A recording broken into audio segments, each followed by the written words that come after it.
para todos os públicos.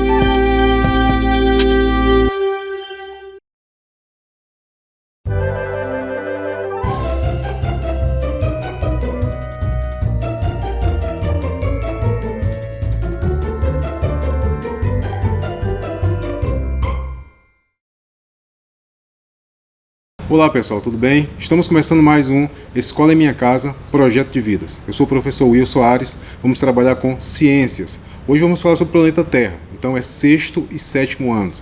Pegue um papel aí, uma caneta, um lápis, senta um pouco, a gente vai trabalhar bastante coisa hoje à tarde. Certo, dando continuidade aqui, vamos falar sobre ciências, o planeta Terra, 6º e 7º anos. Então, a gente vive em um grande globo chamado Terra, esse planeta.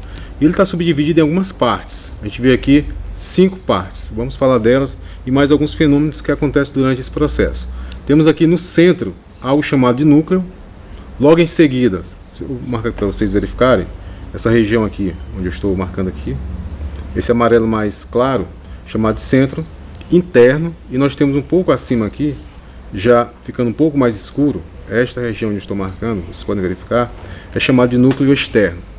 Aí nós vemos aqui, antes da crosta, né, nós temos aqui 2 mantos. O manto interno, que é a região logo posterior ao núcleo, e o manto externo, ou seja, o que está mais próximo aqui à nossa área de vivência, tá?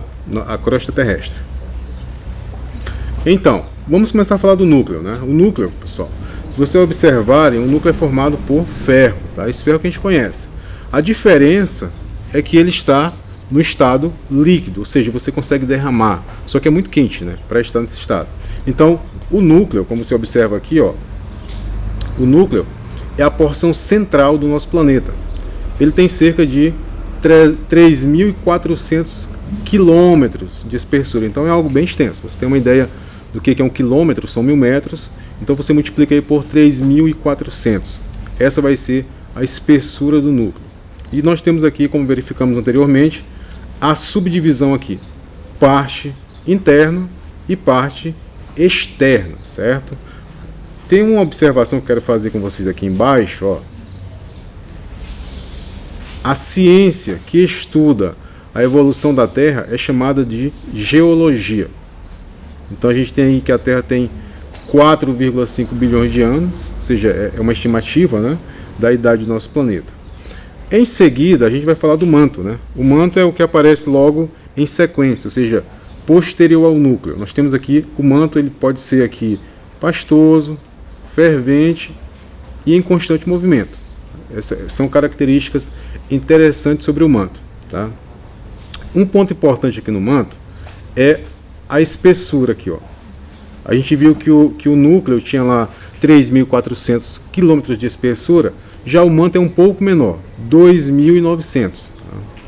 Temos aqui um ponto importante, é a questão da composição deste manto. Observe que nós temos aqui o magnésio e o ferro, né? O silicato de magnésio e o ferro.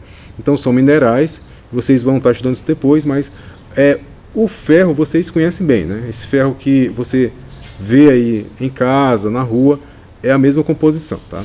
Já o magnésio, a gente vai falar em uma outra situação.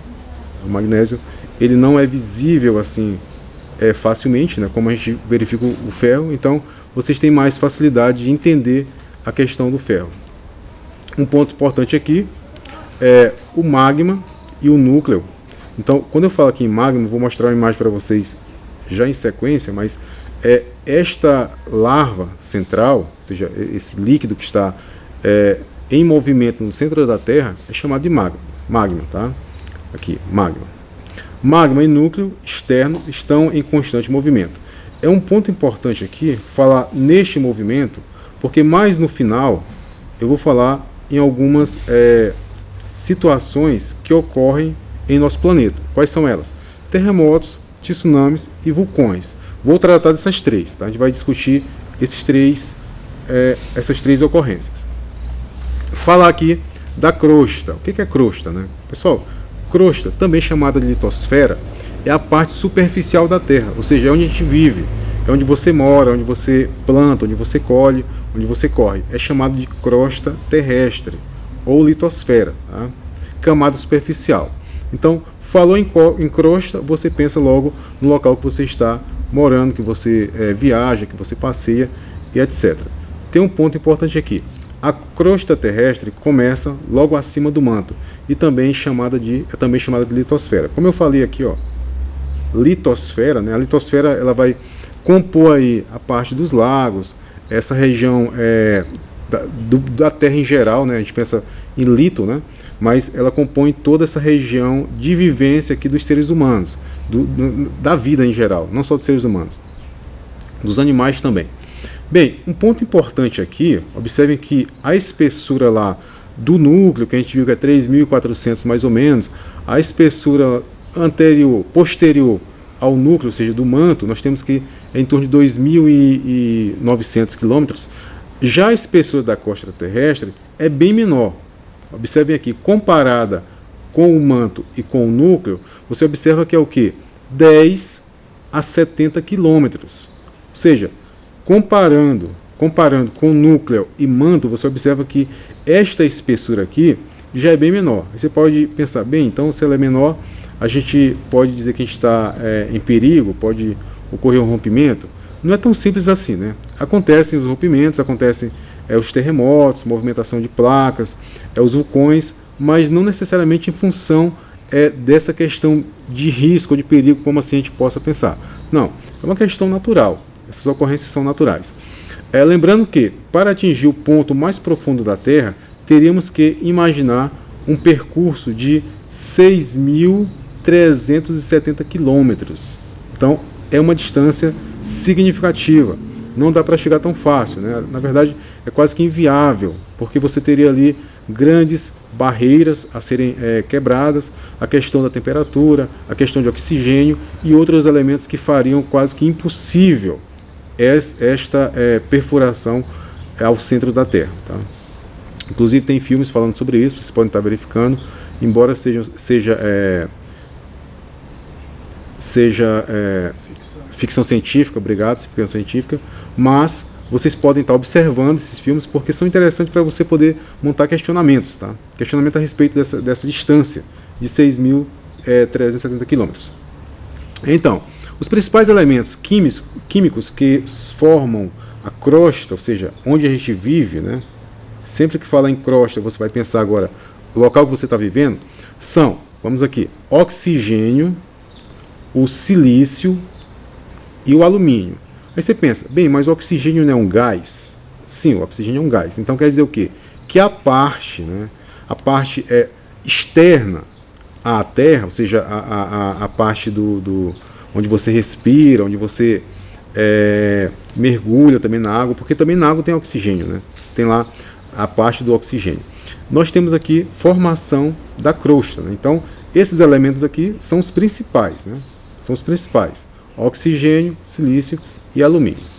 Em menores proporções, a crosta também contém ferro, cálcio, potássio, magnésio, fósforo e enxofre. Você pode pensar, professor, mas o que são esses nomes estranhos aí?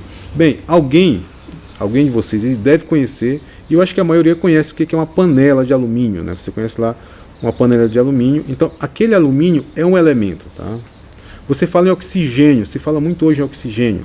Oxigênio é um gás, né? Então ele também faz parte. Outro, o ferro, já falei do ferro aqui. O ferro vocês conhecem bem facilmente. Outro aqui que é bem conhecido nosso, o fósforo, tá? O enxofre. Então o enxofre são elementos aí que compõem em menores proporções a crosta, né? Então vocês devem lembrar desses elementos como composição. Então tudo que você olha na crosta terrestre tem o quê? Parte desses elementos aqui. Partes ou totalidade, né? Você pegar um ferro é totalidade. Tá? E a gente chega aqui nas camadas, né? A gente tem aqui 3 camadas. Quais são elas? Nós temos aqui a rocha matriz, falando em crosta, né? Subsolo e solo, né? Então a gente ouve muito aqui solo, subsolo. A rocha matriz, falar em rocha matriz, talvez soe um pouco estranho, mas falar em rocha, vocês devem ter uma associação simples, fácil. Então você pensa em pedra, pensa em rocha, depois a gente vai verificar a composição para poder dizer a diferença entre elas, né? Então vamos tocar no assunto aqui do solo. Tá?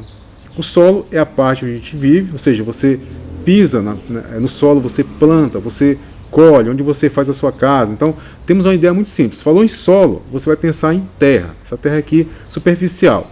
Eu quero diferenciar aqui do subsolo. Então a diferença bem simples. Primeiro, sub quer dizer o quê? Está abaixo. Outro detalhe do subsolo é que ele é um pouco fraco, ele é pobre em nutrientes. Se você fosse plantar, por exemplo, lá no subsolo, você teria poucas chances de sobrevivência em relação ao que você está querendo colher. Então, o diferencial aqui entre o solo e o subsolo, um dos diferenciais, é que o solo ele é rico, né, em minerais, ou seja, ele é bom para ser plantado, em geral, né, claro, e o subsolo ele é pobre. Essa ideia de pobre é que ele tem pouco, né? Mas a gente vai encontrar o quê? Bastante ferro. Então você vai ter o ferro, por exemplo, um dos minerais que a gente vai buscar lá no subsolo. Então você cava, você extrai esse mineral. Então temos aqui a rocha matriz, ou seja, como eu falei para vocês, talvez aqui, né, para alguns, a rocha matriz seja o elemento, a parte que seja um pouco mais desconhecida. Porém, vamos aqui.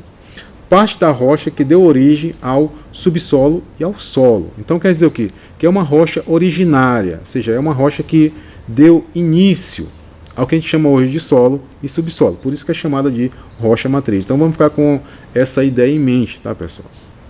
Então vamos aqui a um detalhe importante sobre o nosso planeta, que é os movimentos das placas tectônicas, tá? Falar em placa, eu vou já mostrar um desenho, mas falar em placa tectônicas, talvez o tectônica soe um pouco assim estranho, mas falar em placa, falou em placa, você pensa o quê? Você pensa em algo que seja plano, superficial. Então, uma ideia de placa já é algo significativo para a compreensão de placa tectônica. Então vamos. Ainda que as placas tectônicas estejam se movimentando, quase nunca percebemos isso. Portanto, sobre as placas tectônicas estão apoiadas os continentes, esses imersos em blocos de litosfera terrestre, não cobertos pelos oceanos. O que quer dizer para a gente isso aqui? Quer dizer que, por exemplo, o Brasil, onde a gente está nesse momento, ele está em cima de uma placa. Aí você pensa, a Argentina, outros países, o México, Estados Unidos, estão em cima de placas. Mas quer dizer que cada placa é um país? Não, não é bem assim. Existem as placas, estão interligadas, e os países estão em cima delas. Só que essas placas se movimentam. Então, com esses movimentos, a esses movimentos vêm alguns fenômenos, né? Alguns fenômenos que são bem perigosos. Por exemplo, tsunami e terremoto. Então, esses dois fenômenos que ocorrem na natureza, eles têm ocorrência ligadas direto com a movimentação das placas, né? Essas placas tectônicas, como eu já falei, é onde a gente está assentado. Ou seja, esse assentamento seria o quê? A litosfera está sobre essa placa. Então, vou fazer aqui rapidamente um esboço. Imagine só, você tem aqui algo nesse formato. Imagina que esta parte aqui, onde eu acabei de riscar, ela seja a placa ou as placas. E aqui em volta, mais ou menos encostado, você tem aqui os continentes, os lagos, os rios e os mares. Então, como essas placas estão em movimentos, cada movimento que uma placa dessa faz causa, né, com certeza, uma experiência externa. O que seria essa experiência externa? Um tsunami, um terremoto, uma ideia de vulcão, e por aí a gente vai tratando de assuntos assim, assuntos que podem ter uma referência direta e ligada com a questão de catástrofe. Pessoal, outro ponto importante é a questão de um nome que eu quero que vocês observem agora, chamado de Pangeia. Pangeia, pessoal, é o nome do continente que deu origem aos continentes. Então, se você imagina que o continente americano, continente africano, continente europeu, observe essa figura aqui do globo. Você tem aqui o Brasil, né? Ou seja, a América do Sul. Aqui nós temos aqui a América do Norte, Europa, África, parte da Ásia aqui nessa região. Então, um dia, ou seja, muito tempo atrás, tudo isso estava junto aqui, ó. Como você verifica nessa imagem aqui. Então tudo estava junto, certo? E com o tempo, observem aqui, se você pegar um globo, você vai ver que há uma semelhança entre cada parte de cada continente. Observe que se você juntar vai dar para encaixar aqui, ó, como se fosse um quebra-cabeça, né? A parte aqui da Europa, aqui em cima, aqui onde eu estou passando aqui a indicação, você observa que há uma certa semelhança. Então quer dizer o quê? Que há estudos que comprovam essa união. E a essa união a gente vai chamar de Pangeia. A Pangeia é o continente que deu origem aí a todos os continentes. Agora, a gente falou de placa agora há pouco, e eu quero mostrar para vocês aqui. Aqui eu tenho a montagem, né? A montagem das placas aqui, ó. Então, aqui são as placas tectônicas. Observe bem aqui abaixo, ó, você está vendo aqui, onde eu estou riscando aqui. Isso aqui é a América do Sul, né? O Brasil está aqui, né? O Brasil é a parte maior aqui da América do Sul. Tá, nós estamos aqui em cima de uma placa. Por isso, por esse detalhe, aqui no Brasil a ocorrência de terremotos é bem pequena. Ocorrem terremotos? Ocorre, mas é bem pequeno. Então, se você observar, por exemplo, quem lembra do último terremoto que aconteceu aqui no Maranhão? Bem, é quase que difícil de se lembrar disso, né? Ocorreu tremores pequenos, de fato, mas são coisas que são bem insignificantes, correlatas com o que acontece aqui na Europa, acontece aqui na Ásia, nessa região aqui, ó, final aqui da África, né? Onde você tem aqui essas linhas aqui, ó, que é a união de placas, e essas placas estão se movendo, quer dizer o quê? Que aqui vai acontecer tsunami, aqui vai acontecer terremoto. Observe bem aqui, ó, essa parte aqui, essa região que a gente localiza aqui, o Japão aqui nessa parte aqui, ó. Nós temos aqui placas tectônicas que estão bem próximas aqui, ó, juntas. Quando cada placa dessa se movimenta, você tem aqui um fenômeno. Qual o fenômeno? Pode ser o quê? O terremoto, como já falamos, o tsunami, que é uma consequência, né, desse terremoto. Ele acontece na água, a gente vai tratar dele mais tarde, né? E os vulcões. Os vulcões também vamos tratar no final, mas só dando aí uma ideia inicial. Então você tem ideia o quê? Que observar que cada país ele não está em cima de uma placa sozinho, ou seja, tem mais de um país na placa. O Brasil está em cima de uma placa, isso é a parte que a gente pode achar bom, né? Pelo fato que nós não temos esse risco aí de grandes terremotos, de tsunami, são ideias que nós temos só como referencial de outros países. Tá? Então vamos aqui, terremoto. Então a ideia de terremoto, né, nós temos que pensar em terremoto e pensar em placa. A placa tectônica, como eu já falei. As placas tectônicas movem-se continuamente. A gente já sabe disso, né? Você já deve lembrar, quando a gente fala aqui na placa, que ela se movimenta. Você fala, mas como é esse movimento? Esse movimento, pessoal, é um movimento de deslocamento horizontal, vertical, vibratório. Então você tem uma onda ali que vai fazer com que esse movimento possa acontecer. Então nós temos vários fatores para esses movimentos. Então podemos classificar em um só tipo de movimento. Tá?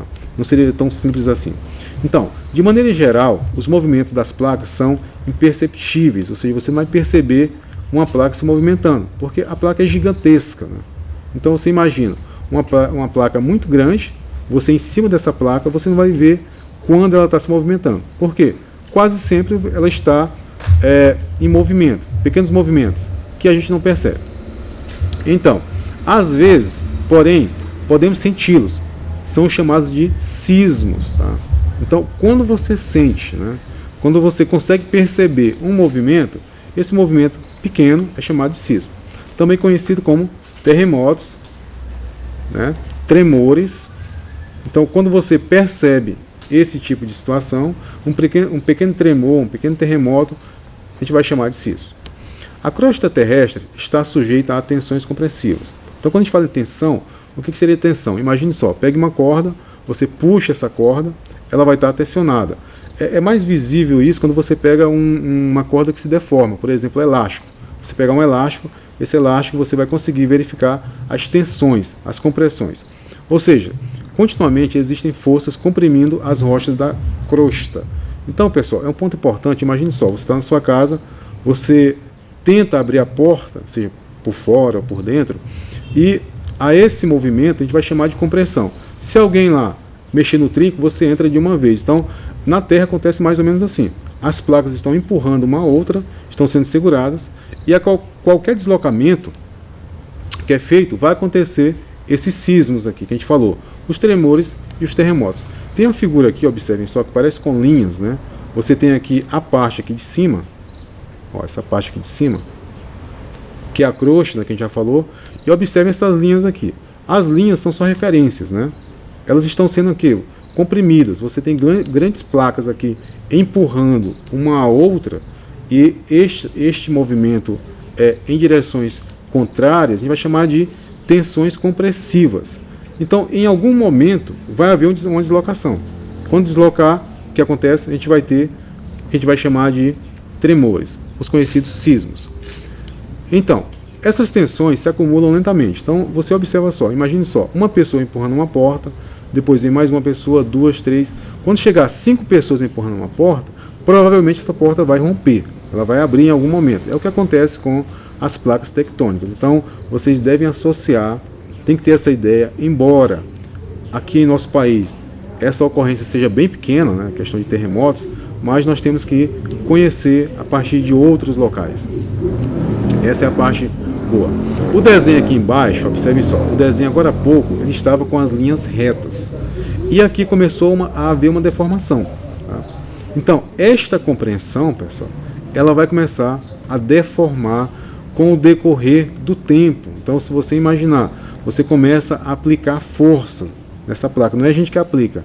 A própria placa que está se movimentando vai aplicar essa força. E com o tempo vai haver um desgaste, e esse desgaste vai fazer com que essa placa se desloque em sentidos contrários, e vai ocorrer aí o que a gente vai chamar de terremoto, de tsunami, que são pontos importantes a serem discutidos em sequência. Um ponto que eu quero destacar aqui para vocês é algo chamado sismógrafos. Se vocês têm ideia do que seja um sismógrafo, bem, as ondas, quando são detectadas, esse elemento que detecta essa onda é chamado de sismógrafo. Só uma questão de conhecimento. Tá, tem uma figura aqui, ó. Temos essa figura aqui.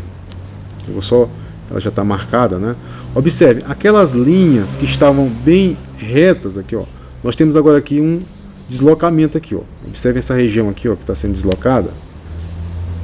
Então, aqui é a região, pessoal, onde a placa não suportou mais, tá? É o que a gente pode chamar de epicentro ou opicentro, tá? Onde ocorre o deslocamento da placa, e ele vai se deslocar por vários quilômetros, que é chamado de ondas, né? Essa onda, você imagina quando você joga uma pedra no lago, no rio, essa pedra forma umas ondas circulares. Essas ondas vão se deslocando. Algo parecido acontece na Terra também. Quando você tem lá o terremoto lá embaixo, ou seja, o deslocamento da placa, essas placas estavam sendo pressionadas, comprimidas. Então, quando se desloca, quando rompe, né, você vai ter aí um tremor, e esse tremor ele vai se deslocar por vários quilômetros. Então, isto ocorre com alguma frequência em alguns países.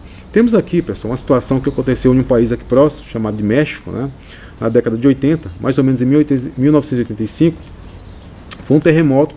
Então, observe aqui, esta região aqui toda é incêndio, né? Então, quando um terremoto acontece, você imagina, mas por que está queimando? Você tem lá curtos-circuitos, parte de gás, então tudo que está no prédio, nas casas, pode recorrer a um incêndio. Observe que nós temos aqui muito pó, essa região. Você tem aqui já locais que estão bem escuros, uma fumaça bem escura, dando uma ideia aí de queima, né? De fogo. Aqui nós temos aqui o mesmo local, né? Minutos depois.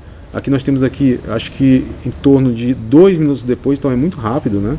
O prédio já está todo no chão. Você observa que a quantidade de poeira já quase que não existe, né? Mas você poderia imaginar que aqui antes existia um prédio? Talvez sim, por esta região aqui à direita, né? Talvez sim. Mas por essa aqui parece mais um monte de terra, ou seja, algo que a gente descartou, uma espécie de entulho. Mas não, isso foi ocorrido por questões das placas. E temos aqui um fenômeno chamado de tsunami, tá? Tsunami quer dizer o quê? Onda do porto, né? É uma palavra aí japonesa, né? Por que japonesa? Porque ocorre com mais frequência no Japão, mas vamos verificar. Também chamado de maremoto. Ele é chamado de maremoto, pessoal, porque ele acontece no mar. Então, o epicentro do tsunami acontece no mar. Você vê em algumas distâncias da costa, né? E você vai ter lá um deslocamento de placa, e a esse deslocamento vem uma onda, essa onda física vai deslocando a água. quando chega próximo à praia, próximo à costa em geral, você vai ter aí grandes ondas gigantescas que podem observar aqui na figura, aqui, ó, vocês podem observar na figura, esta onda aqui, imagina só, esta pessoa aqui, vamos imaginar que seja em torno de, sei lá, 1,70 m, 1,60 m, o dobro disso aqui, quase 4 metros, então onda gigantesca, tá? Isso aqui aconteceu na Tailândia, em 2004, esse tsunami, e as pessoas estão aqui observando, né? Observe que esta pessoa aqui, ó, está observando, alguns estão correndo, né? Correndo. Só que o perigo vem depois, né? O perigo ele vem depois. Se você observar como ficou a cidade aqui, ó, ficou super alagada. Então parece que, pela ideia que a gente tem de onda, que a onda ela vem e volta, né? Mas o tsunami não, o tsunami vem, destrói muita coisa, ele até retorna, mas deixa muita água.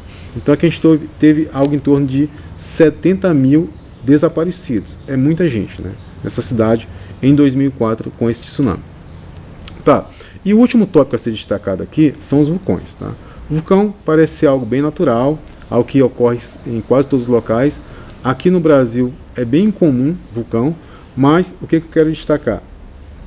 Esta palavrinha aqui, magma, né? Vocês lembram lá do núcleo, lá no início da aula, a gente falou de magma? O que é o magma? O magma é aquela lava, ou seja, é um fogo derretido, ou seja, é um material que está no estado líquido, porém muito quente. Então ele vem com vários minerais, inclusive ferro, e por onde passa vai destruindo muita coisa. Então aqui tem aqui uma observação que é um vulcão, tá? Ou seja, a figura aqui de um vulcão. Observem só. Nós temos aqui o magma, essa parte vermelha, tá? Um ponto importante aqui que é chamado de chaminé. Então sempre que um vulcão vai entrar em erupção, ele começa a expelir fumaças aqui, vapores próximo ao vulcão, que é chamado de chaminé. E essa lava vai descendo, essa lava ela é magma, né?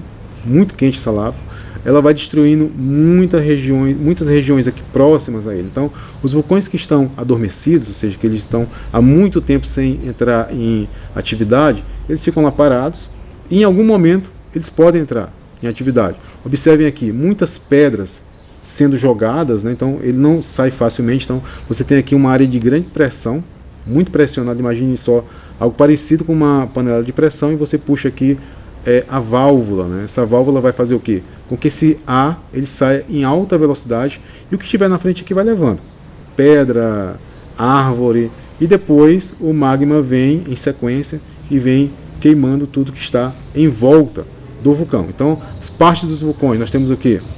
O cone aqui, ó, parece um cone mesmo, né? Aquele cone de trânsito, essa região aqui, ó, chamada de cone, tá? Essa parte aqui central, nós temos aqui a cratera, ou seja, uma espécie de abertura, né? Onde vai sair esses vapores e o líquido aí, o magma, parte do vulcão. Bem, para finalizar aqui, eu quero que vocês pensem, né? Que vocês pesquisem essas questões que a gente vai fazer aqui. Vocês podem estar anotando, podem tirar uma foto, fiquem à vontade aí. Primeiro, começando aqui. O que determina o movimento das placas tectônicas?